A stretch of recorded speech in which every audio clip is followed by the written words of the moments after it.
मैं दौर हो मजबूर हो ऐ सैयद आलम, दीदार दिखा दे नहीं आवाज सुना दो,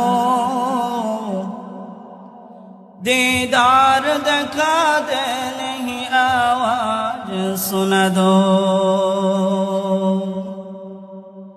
मैं सूरत यूसुफ को नहीं चाहने वाला,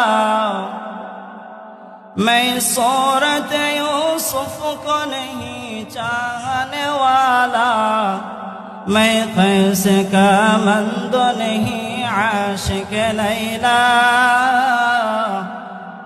मैं कैस का मंद नहीं आशिक लैला।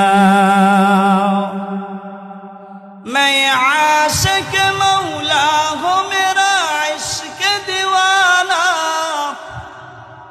मैं आशिक मौला हूँ मेरा इश्क दीवाना। ये जुमला जहाँ जिसके तजल्ली से उजाला, ये जुमला जहाँ जिसके तजल्ली से उजाला। আমাদের মৃত্যুটা এক একজনের এক এক রকমের হবে, এক একজনের এক এক রকমের হবে। মৃত্যুর স্বাদ যেহেতু গ্রহণ করতে হবে, কারো কারো জন্য মৃত্যু হবে মায়ের কোলে যেমন শিশু দুধ পান করতে করতে ঘুমিয়ে যায়, তদ্রূপ কিছু মুমিনের মৃত্যু হবে এরকম সুন্দরভাবে জান্নাতের কিছু নিয়ামত ভোগ করতে করতে মৃত্যুবরণ করবে। সুবহানাল্লাহ বলেন। আবার কিছু কিছু মানুষ মৃত্যুবরণ করবে, তাদের মৃত্যুর আকৃতি এরকম ধারণ করবে যে অসংখ্য মানুষ যারা মুর্দা গোসল করায় তারা বলে, হুজুর তাকে গোসল করাইতে গিয়ে দেখেছি আল্লাহু আকবার, তার পিছনের রাস্তা দিয়ে বাথরুম বের হয়ে গিয়েছে, তার জিহ্বা বের হয়ে গিয়েছে, তার চক্ষু উল্টে গিয়েছে। মৃত্যুবরণ করতে হবে সবাই জানি, কিন্তু মৃত্যুটা আমার কিভাবে হবে এটা কেউ জানি না, সেদিকে আমাদের কোনো লক্ষ্য নাই। প্রিয় ভাইয়েরা আমার, আল্লাহ তাআলা বলতেছেন পৃথিবীর সমস্ত মাখলুকাতকে মৃত্যুর স্বাদ গ্রহণ করতে হবে এবং وَإِنَّمَا تُوَفَّوْنَ أُجُورَكُمْ يَوْمَ الْقِيَامَةِ।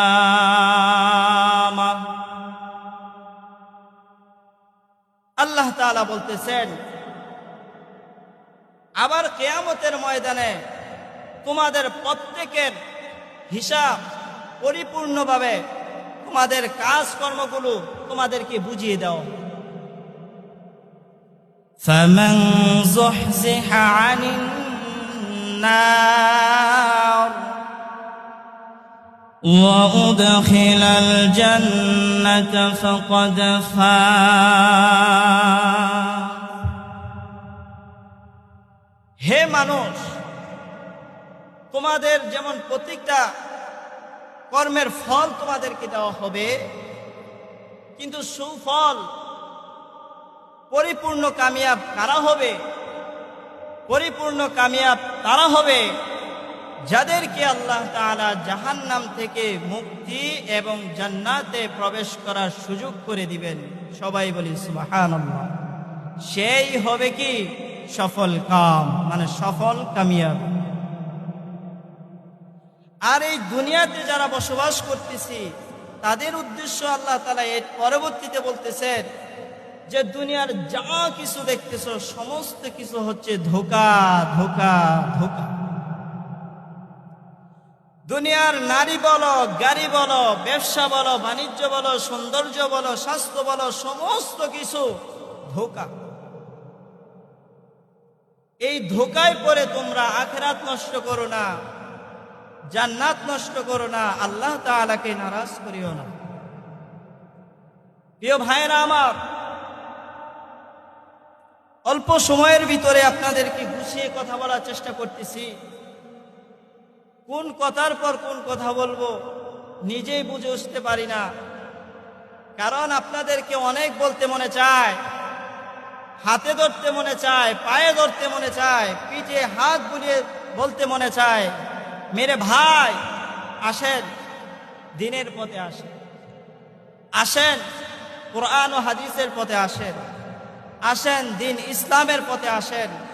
এই কথাগুলো আপনাদেরকে বুঝাতে মনে চায়, কিন্তু অনেক সময় বুঝানোর সুযোগ হয় না। বাংলাদেশের মধ্যে যেই পরিমাণ মাহফিল হয়, ওয়াজ হয়, এই পরিমাণ মানুষে হেদায়েত প্রাপ্ত হয় না। কথা বলেন ঠিক কিনা? যদি হেদায়েত প্রাপ্ত হইতো তাহলে বড়ইকান্দি এই ওয়াজের নাম শোনা মাত্র ফ্যান্ডেল ভরে যেত। কথা বলেন ঠিক কিনা? আর আজকে ফ্যান্ডেলের দিকে তাকা। প্রিয় ভাইয়েরা আমার, আল্লাহর পয়গম্বর সাইয়্যিদুল আম্বিয়া নবী আকরাম সাল্লাল্লাহু আলাইহি ওয়াসাল্লাম যেদিন পৃথিবী ছেড়ে চলে যায়,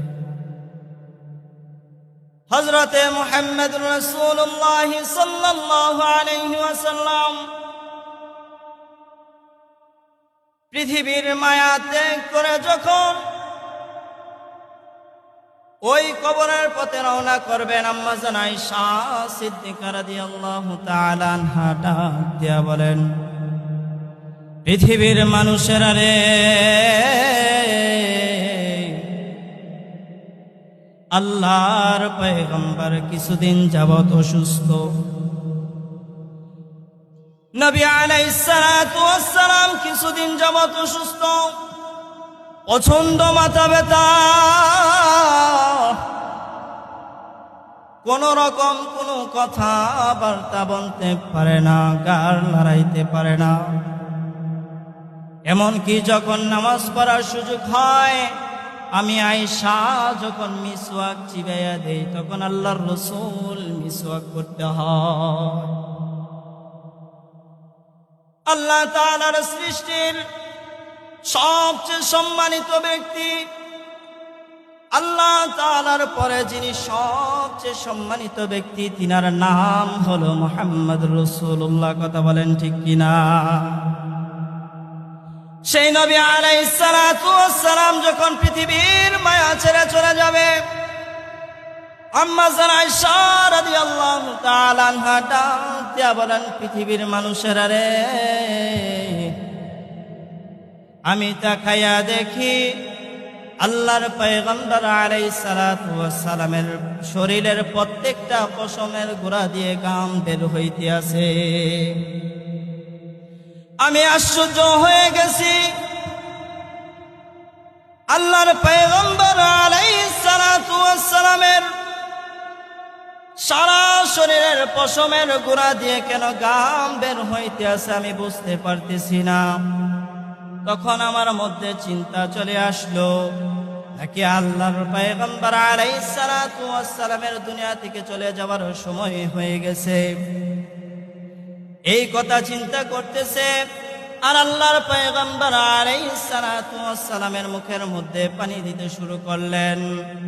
আম্মা জান আয়েশা ডাক দিয়া বলেন, পৃথিবীর মানুষেরা রে,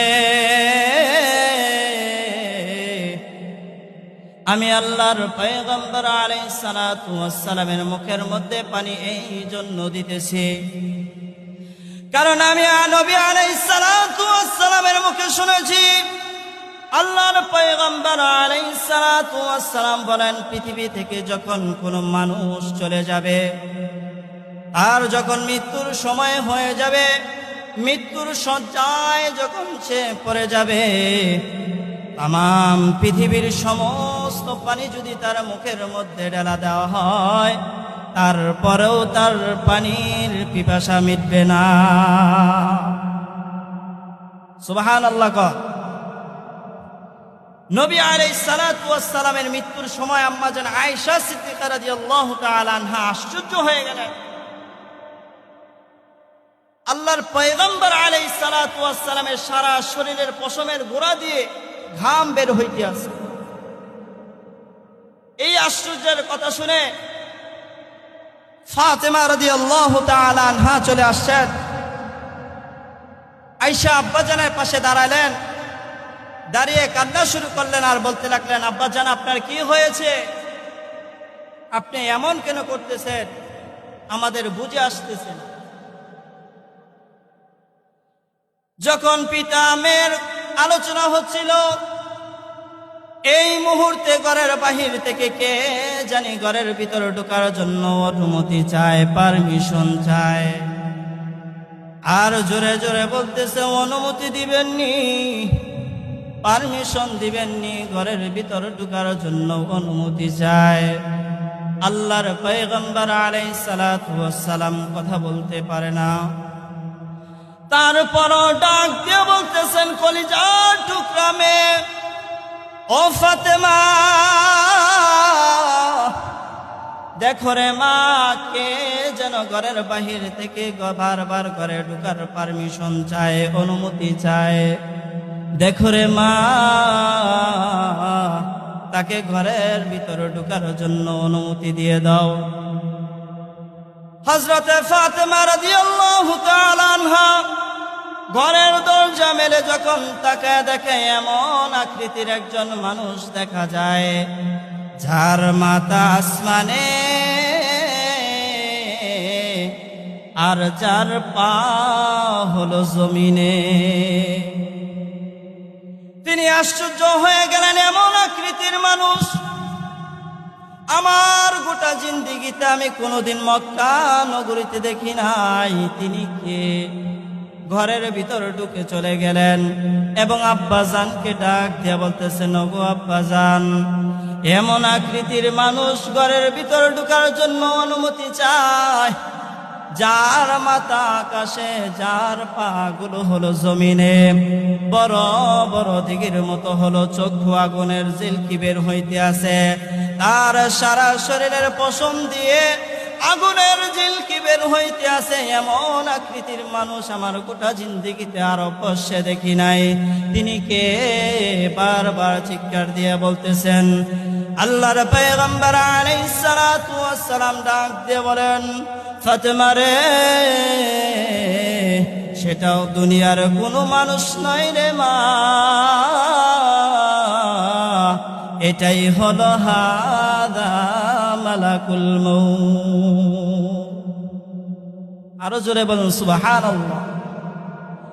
ফাতেমাকে ডাক দিয়ে বলেন, ও ফাতেমা, এটাই হলো আজরাইল, এটাই হলো মালাকুল মউত, যিনি আরামের গুণ হারাম করে দেয়, মায়ের কোল থেকে মায়ের আদরের বাচ্চাকে কেড়ে নেয়, সন্তানের পিতাকে কেড়ে নেয়, সন্তানাদিদের মাকে কেড়ে নেয়, দুনিয়ার সমস্ত সুখ থেকে মানুষকে বঞ্চিত করে। এটাই হলো মালাকুল মউত। এই কথা বলার পর হযরত ফাতেমা ডাক দিয়ে বলেন, ওগো আব্বাজান, তাহলে তো তাকে ঘরের ভিতরে ঢোকার জন্য অনুমতি দিব না। আমি বুঝতে পেরেছি সে আপনাকে নিয়ে যাওয়ার জন্য এসেছে। না না না, আমি তাকে ঘরের ভিতরে ঢোকার জন্য অনুমতি দেব না, আমার আব্বাজানকে নিয়ে যাওয়ার জন্য অনুমতি দিব না। আমি আব্বাজানকে ছাড়া বাঁচব না, হাসান হোসেন তারাও বাঁচবে না। আল্লাহর পয়গম্বর ডাক দিয়ে বলেন, ফাতেমা রে, আজরাইল ঘরের ভিতর ঢোকার জন্য অনুমতির প্রয়োজন হয় না। অনুমতির প্রয়োজন হয় কিনা? আজরাইল ঘরের ভিতর ঢোকার জন্য কারো পারমিশন লাগে না, কারো অনুমতি লাগে না। তিনি পারমিশন একমাত্র আল্লাহই দিয়েছেন।